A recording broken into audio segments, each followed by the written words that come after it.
नमस्कार दोस्तों, आपका स्वागत है मेरे YouTube चैनल में। आज की वीडियो मैं उन बच्चों के लिए बना रहा हूँ जो हिंदी मीडियम में इकोनॉमिक्स पढ़ते हैं। तो आपको पता होगा बच्चों कि आपका समष्टि अर्थशास्त्र बुक में एक पहला चैप्टर है राष्ट्रीय आय, जिसके न्यूमेरिकल ज़्यादातर बच्चों को परेशान करते हैं। तो चलिए देखते हैं राष्ट्रीय आय के न्यूमेरिकल एक आसान तरीके से कैसे सीखे जा सकते हैं।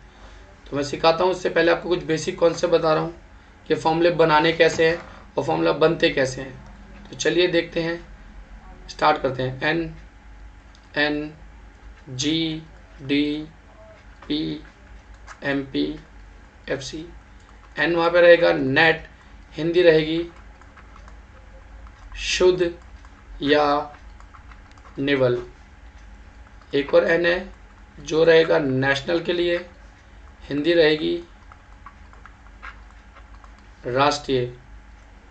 जी ग्रॉस, हिंदी सकल। डी डोमेस्टिक, हिंदी घरेलू या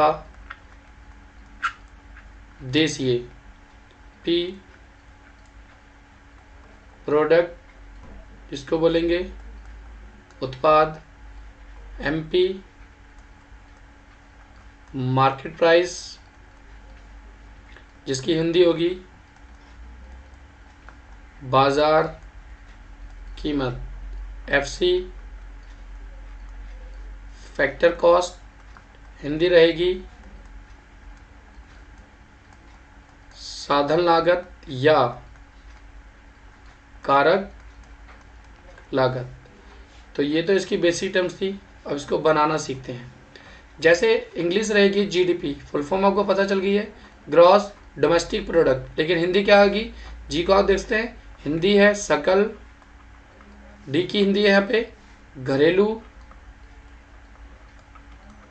या देसी, कुछ भी होता है। पी है हमारा उत्पाद, तो इसकी हिंदी हो जाएगी सकल घरेलू उत्पाद। ठीक है।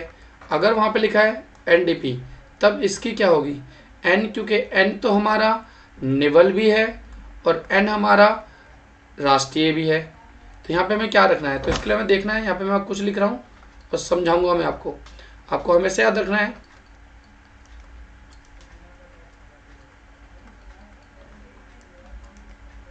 पहला एन हमेशा शुद्ध के लिए होगा। जब भी एन पहले नंबर पे आता है तो वो हमेशा शुद्ध के लिए होगा। यानी कि अगर हम इसकी हिंदी बनाएंगे तो इसकी हिंदी बनेगी शुद्ध घरेलू उत्पाद।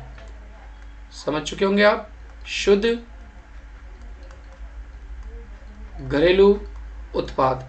तो अगर वहां पे लिखा है एनएनपी, तब क्या होगा?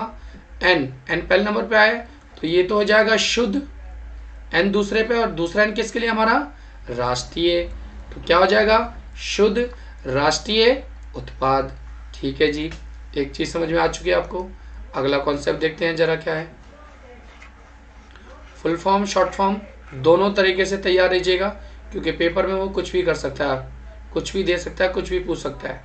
नेक्स्ट देखते हैं, हम लिखते हैं जीडीपी सकल घरेलू उत्पाद, एनडीपी शुद्ध घरेलू उत्पाद। अगर वहां पे डीपी लिखा है तो देखिए, यहां तो इसने सकल बोल दिया है, यहां पे इसने शुद्ध बोल दिया है, लेकिन यहां पे कुछ नहीं बोला है। अगर कुछ नहीं होगा तो अब क्या होगा? आपको याद रखना है कि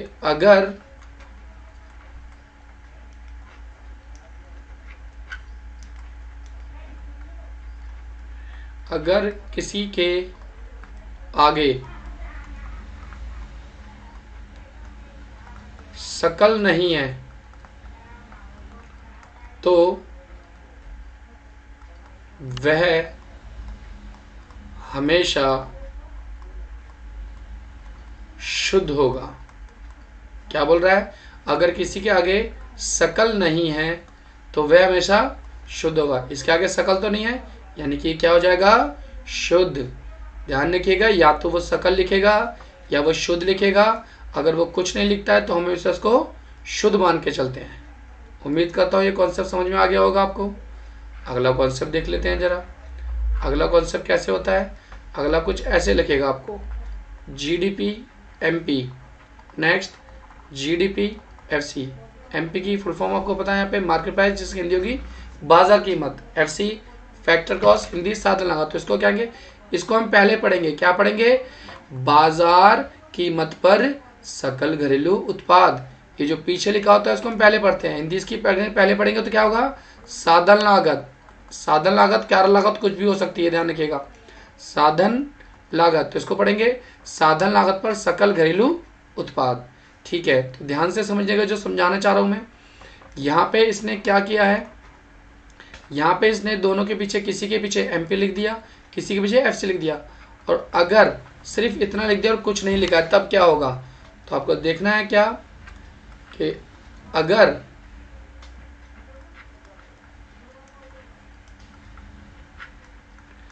किसी के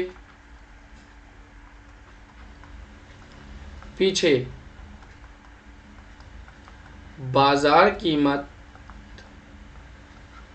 नहीं है तो वह हमेशा साधन लागत पर होगा। यानी कि अब हम देखते हैं जरा क्या है, इसके पीछे बाजार कीमत तो नहीं है ना, सिर्फ इसने क्या दिया GDP, तो बाजार कीमत तो नहीं है, या तो वो बाजार कीमत लिखता है या साधन लागत लिखता है। लेकिन अगर इसके पीछे बाजार कीमत नहीं है तो हम हमेशा इसको क्या करेंगे, साधन लागत यानी कि फैक्टर कॉस्ट पर मान के चलते हैं। तो अब ध्यान रखिएगा, अगर वो आपको बोलता है कैलकुलेट या सिर्फ घरेलू उत्पाद यानी कि डोमेस्टिक प्रोडक्ट निकालो, तो इसका मतलब वो आपसे क्या पूछ रहा है, इसके आगे N लगा हुआ है, इसके आगे FC लगा है, तो पूछ रहा है आपसे साधन लागत पर शुद्ध घरेलू उत्पाद निकालो। ठीक है, इन कॉन्सेप्ट को पढ़िएगा और बनाने की, फॉर्मूले बनाने की कोशिश करिएगा। ठीक है, ये उम्मीद करता हूँ ये फुल फॉर्म शॉर्ट फॉर्म आपको बनाने आ जाएंगे। ठीक है, आगे बढ़ते हैं, आगे देखते हैं। आगे कुछ चीज़ें ऐसी हैं जिनके दो दो नाम हैं, तो मैं इनको दो दो नाम से ही बुलाता हूँ जो आपको याद रखने हैं। क्या दो दो नाम है, जैसे साधन लागत को ही कारक लागत बोलेंगे, आगे घरेलू को ही देशीय बोलेंगे, आगे उत्पाद को ही वो आय बोलेगा। यानी कि घरेलू उत्पाद निकालो या घरेलू आय निकालो, दोनों का मतलब एक ही रहेगा। आगे मूल्य ह्रास, मूल्य ह्रास को वो यूज करेगा गिसावट, या आपको बोल देगा स्थायी या स्थिर या अचल पूंजी का उपभोग। याद रखिएगा इतने सारे नाम है, या तो बोलेगा वो आपको अचल पूंजी का उपभोग, या अचल हटा के बोल देगा स्थिर पूंजी का उपभोग, या ये हटा देगा बोल देगा स्थायी पूंजी का उपभोग। सबका मतलब क्या है, मूल्य ह्रास। आगे अगला रहेगा आपका, याद रखना है आपको,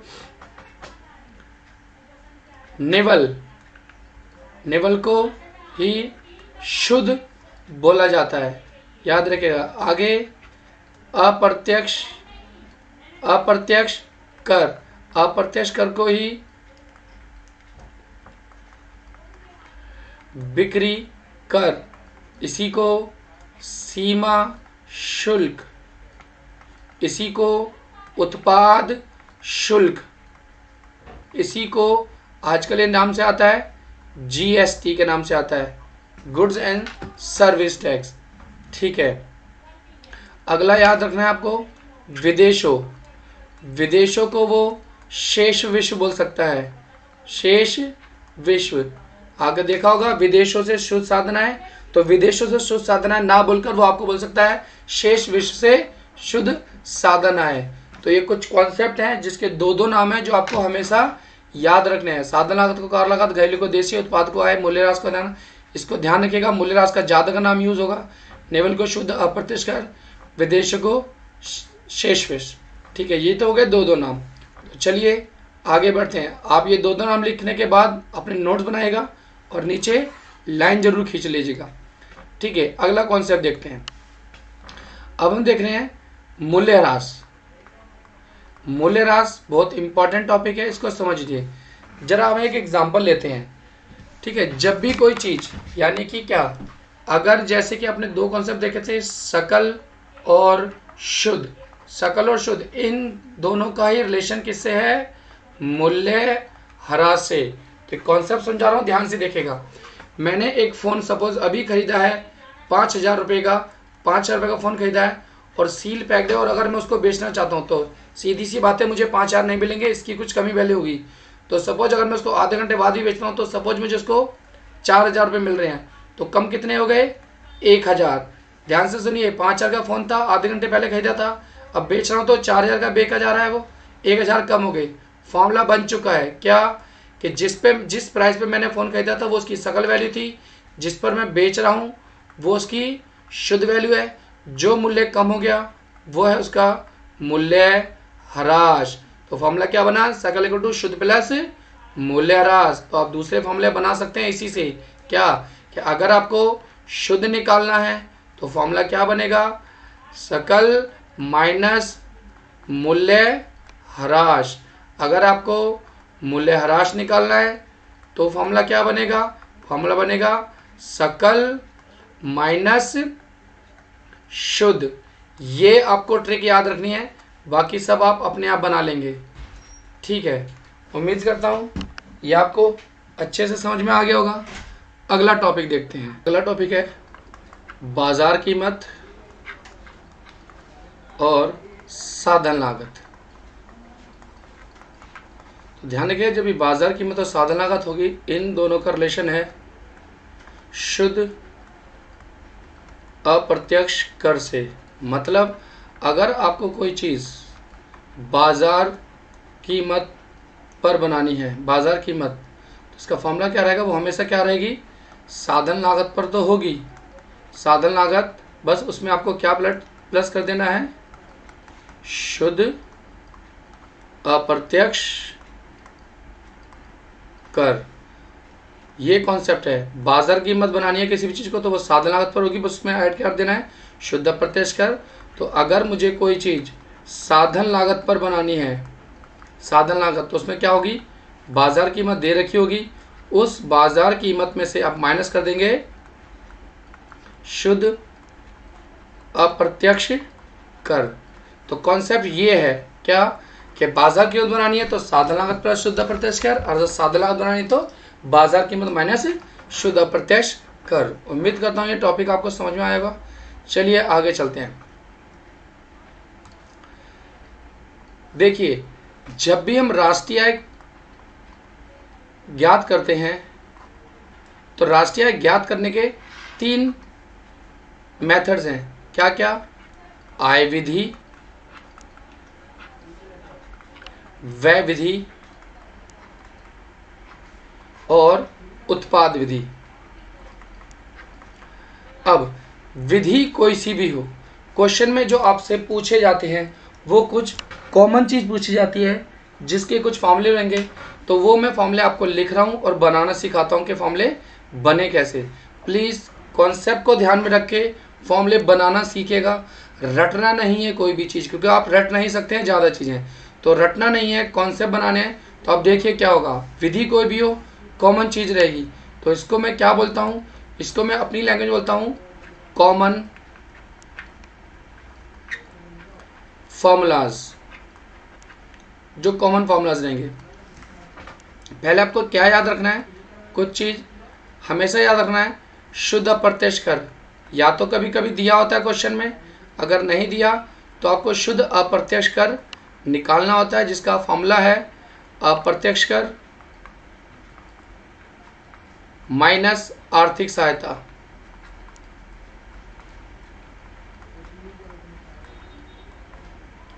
आर्थिक सहायता। अगला ए करेगा, एक फॉर्मूला आएगा विदेशों से शुद्ध साधन आय। इसकी इंग्लिश होती है net factor income from abroad. Teacher बोलते हैं इसको NFIA। तो इसका अपना फॉर्मूला होता है क्या? विदेशों से साधन आय, विदेशों से प्राप्त साधन आय माइनस विदेशों को दी गई साधन आय। या तो आपको क्वेश्चन में डायरेक्ट मिल जाएगा विदेशों से शुद्ध साधन आय, शुद्ध नहीं है तो आपको निकालना पड़ेगा। उसके इसमें दो चीज होंगी, विदेशों से प्राप्त साधन आय माइनस विदेशों को दी गई साधन आय। ये दोनों चीज हैं जो कॉमन फॉर्मूले में चलेंगी। उसके बाद ये ध्यान रखना है कुछ और फॉर्मूलेज हैं जो मैं अब लिख रहा हूं। जैसे अगर क्वेश्चन में राष्ट्रीय आय के फॉर्मूले पूछे गए हैं तो वो क्या क्या पूछ सकता है आपसे। पहला, राष्ट्रीय आय, हिंदी हो गई, इंग्लिश रहेगा NNP-FC। प्लीज हिंदी और इंग्लिश दोनों याद रखिएगा ताकि अच्छे से हो जाए। तो राष्ट्रीय आय का फॉर्मूला रहेगा घरेलू आय, जिसकी इंग्लिश होती है NDP-FC। फुल फॉर्म आप वहां से बना लेंगे जो हमने पीछे सीखी है।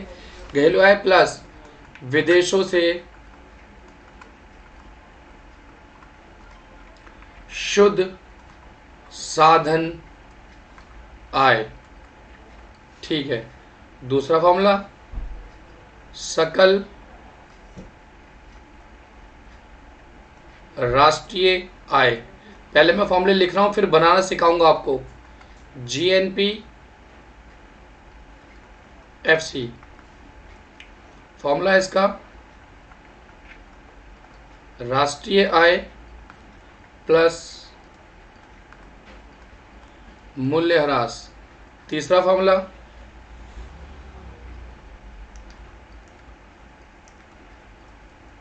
बाजार कीमत पर राष्ट्रीय आय। इसकी इंग्लिश बनेगी NNP-MP। फॉर्मूला रहेगा राष्ट्रीय आय प्लस शुद्ध अप्रत्यक्ष कर। चौथा फॉर्मूला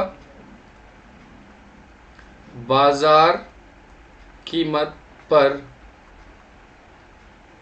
सकल राष्ट्रीय आय, जो बनेगी इसकी English short form GNP-MP। Formula रहेगा इसका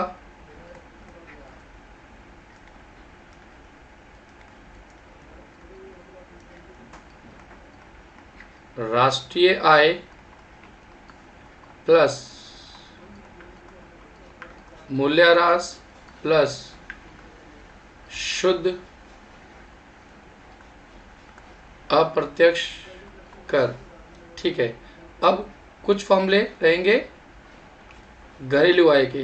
विधि कोई भी हो फॉर्मूले यही चलेंगे, ध्यान रखिएगा। घरेलू आय में निकालेंगे तो पहला बनेगा इसका घरेलू आय, शॉर्ट फॉर्म NDP-FC। फॉर्मूला बनेगा राष्ट्रीय आय NNP-FC माइनस विदेशों से शुद्ध साधन आय। नेक्स्ट सकल घरेलू आय। फिर बता रहा हूं आय और उत्पाद दोनों एक ही चीज चलेंगी, ध्यान रखिएगा अच्छे से। GDP-FC फॉर्मूला रहेगा घरेलू आय प्लस मूल्यह्रास। नेक्स्ट बाजार कीमत पर घरेलू आय, NDPMP फॉर्मूला रहेगा घरेलू आय प्लस शुद्ध अप्रत्यक्ष कर। चौथा फॉर्मूला बाजार कीमत पर सकल घरेलू आय, GDPMP फॉर्मूला होगा इसका घरेलू आय प्लस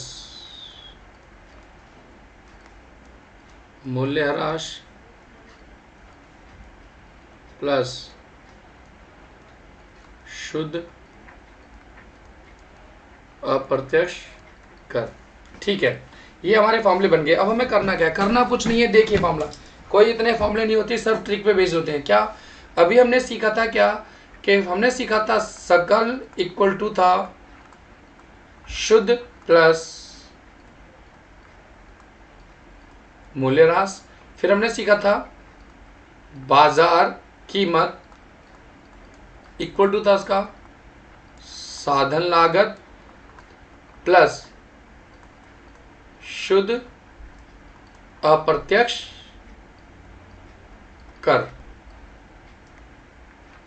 समझिए जरा क्या बोल रहा है ये बोल रहा है कि अगर किसी भी चीज को सकल बनाना है तो शुद्ध तो वो होगी, बस उसमें क्या ऐड कर देना है? मूल्यह्रास। किसी भी चीज को सकल पे बनाना है तो उसमें क्या ऐड कर दीजिए? मूल्यह्रास। यानी सकल बनाने के लिए वो ऑलरेडी शुद्ध तो होगी, बस उसमें क्या ऐड करना है? मूल्यह्रास। किसी भी चीज को अगर बाजार कीमत बनाना है तो ऑलरेडी वो साधन लागत पर ही होगी, बस आपको बाजार कीमत बनाने के लिए उसमें क्या ऐड कर देना है? शुद्ध अप्रत्यक्ष कर। फिर रिपीट किए, इसी चीज को याद रखना है बस। क्या सकल बनाने के लिए मूल्यह्रास बड़ा ऐड कर देते हैं और बाजार कीमत बनाने के लिए हम उसमें ऐड कर देते हैं शुद्ध अप्रत्यक्ष कर। अब देखिए फॉर्मूले कैसे बनते हैं। फॉर्मूले कुछ नहीं है, याद है आपको, सिर्फ पहला वाला फॉर्मूला याद रखना है। क्या राष्ट्रीय आय का फॉर्मूला होता है घरेलू आय प्लस विदेशों से शुद्ध साधन आय। इसी को लिखना है, इसी को बोलना है, इसी को बार बार लिख लिख के देखना है। फॉर्मूला क्या? राष्ट्रीय का फॉर्मूला घरेलू आय प्लस विदेशों से शुद्ध साधन आय। ठीक है, अगला फॉर्मूला देखिए सकल राष्ट्रीय आय। यहाँ क्या लिखा? राष्ट्रीय आय। तो पहले इक्वल टू के यहाँ पे जाके भी हम लिख देंगे राष्ट्रीय आय। किस पर निकालनी है? सकल पर। और सकल के लिए हमने क्या सीखा था? सकल बनाने के लिए हम क्या ऐड कर देंगे उसमें? मूल्यह्रास। समझ में आया? सकल राष्ट्रीय है तो पहले राष्ट्रीय लिख दे मूल्यह्रास। अगला देखिए बाजार के ऊपर राष्ट्रीय है, तो पहले हम यहाँ पे राष्ट्रीय लिखा है तो हम इक्वल टू के यहाँ पे जाके पहले हम क्या लिख देंगे? राष्ट्रीय आय। किस पर है? बाजार कीमत। और बाजार कीमत के हम क्या कर देते हैं? प्लस कर देंगे शुद्ध अप्रत्यक्ष। आप देख सकते हैं बाजार कीमत वैसे बनाया तो हमने क्या ऐड कर दिया यहाँ पे? शुद्ध अप्रत्यक्ष कर। ठीक है, अगला देखिए बाजार कीमत पर सकल राष्ट्रीय है, तो राष्ट्रीय आय है तो पहले हम क्या लिख देंगे? राष्ट्रीय आय। क्योंकि ये सकल था इसलिए इसमें क्या आ गया? मूल्यह्रास। क्योंकि बाजार कीमत पर भी है इसलिए इसमें आ गया शुद्ध अप्रत्यक्ष कर। बस यही फॉर्मूले हैं, यही ट्रिक है जो आपको बनानी है और सीखनी है। क्या कि सकल बनाना है तो मूल्यह्रास जोड़ दो, बाजार कीमत बनाना है तो शुद्ध अप्रत्यक्ष कर जोड़ दो। ठीक है, अब एक चीज, ये तो हमें ये वाले फॉर्मूले याद हो गए। अभी नीचे फॉर्मूले कैसे होंगे? कुछ नहीं है, देखिए नीचे वाले फॉर्मूले कैसे होंगे। हमने एक फॉर्मूला ये याद कर लिया है। क्या कि राष्ट्रीय का फॉर्मूला होता है घरेलू आय प्लस विदेश से शुद्ध साधन आय। इसी फॉर्मूले को आगे बढ़ाइए। जब राष्ट्रीय होता है घरेलू आय प्लस विदेश से, तो घरेलू इसको इधर उधर कर देंगे तो घरेलू आय कैसे निकलेगा? राष्ट्रीय आय माइनस विदेशों से शुद्ध साधन आय। बस इसको इधर जाके माइनस कर दिया है, विदेशों से साधन जाके, क्योंकि प्लस में था इधर जाके क्या बन गया? माइनस में। तो घरेलू आय का फॉर्मूला बन गया राष्ट्रीय आय माइनस विदेशों से शुद्ध साधन आय। अगला कॉन्सेप्ट सकल घरेलू आय। अब यहाँ पे क्या है? घरेलू, तो पहले इक्वल टू के यहाँ पे हम क्या जाके लिखेंगे? घरेलू। जब राष्ट्रीय था तो इक्वल टू के यहाँ पे जाके हमने क्या लिखा था? राष्ट्रीय। अब यहाँ पे घरेलू तो हम क्या लिख देंगे? पहले घरेलू आय किस पर है? सकल पर। क्या जोड़ देंगे? मूल्यह्रास। अगला देखिए बाजार कीमत तो घरेलू है तो घरेलू आय पहले घरेलू आय लिख देंगे, बाजार कीमत पर है इसलिए क्या ऐड कर देंगे?